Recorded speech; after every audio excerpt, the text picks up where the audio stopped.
رسول اللہ صلی اللہ علیہ وسلم نے ارشاد فرمایا رأیت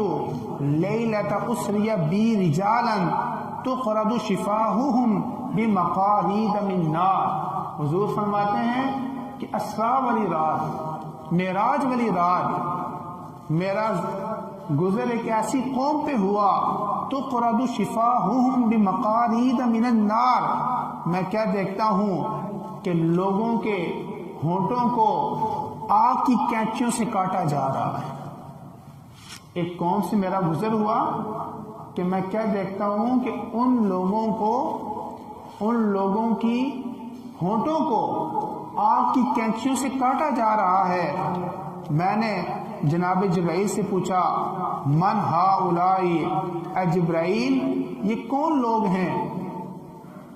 کہ جن کے ہونٹوں کو کینچیوں کے ساتھ، آگ کی کینچیوں کے ساتھ کاٹا جا رہا ہے؟ جناب جبرائیل نے عرض کی ہؤلائی خطباء من امتک، حضور یہ آپ کی امت کے وہ خطیب ہیں، وہ واعظ ہیں، وہ مدرس ہیں، وہ مقرر ہیں، یأمرون الناس بالبر وینسون انفسہم، جو لوگوں کو تو نیکی کا حکم دیتے ہیں اپنے آپ کو بھول جاتے ہیں، لوگوں کو تو نیکی کی دعوت دیتے ہیں لیکن خود اس پہ عمل نہیں کرتے۔ ان کو یہ عذاب دیا جائے گا کہ کل قیامت والے دن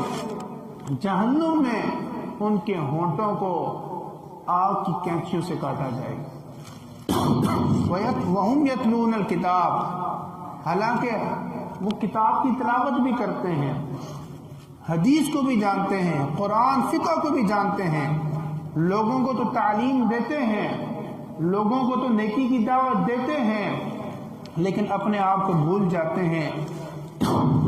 وہ لوگ کل قیامت والے دن اس حالت میں ہوں گے کہ ان کے ہونٹوں کو آگ کی کینچیوں سے کاٹا جائے گا۔ اسی طرح اس رات کے مشاہدات میں سے ایک مشاہدہ یہ بھی ہے، کچھ ایسی عورتوں کو